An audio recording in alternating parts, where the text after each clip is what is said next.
L'orthobene, o come lo chiamano affettuosamente i nuoresi, su monte, custodisce segreti preziosi all'interno di un ambiente puro e incontaminato che hanno dato ispirazione ad artisti, poeti e scrittori di fama mondiale.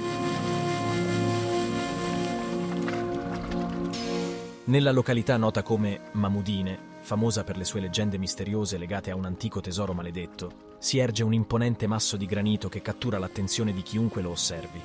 Questo masso, conosciuto attualmente come la Roccia dell'Elmo, deve il suo nome alla sua forma slanciata e concava, che ricorda in modo suggestivo appunto un elmo.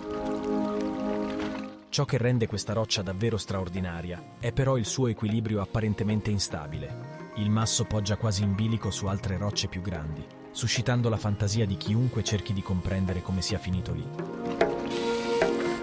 Qua e là le rocce accavalcate parevano enormi sfingi. Alcuni blocchi servivano da piedistallo a strani colossi, a statue mostruose appena abbozzate da artisti giganti.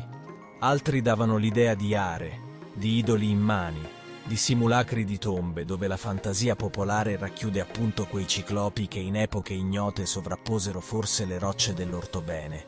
Così scriveva una giovane Grazia Deledda sulle rocce del monte.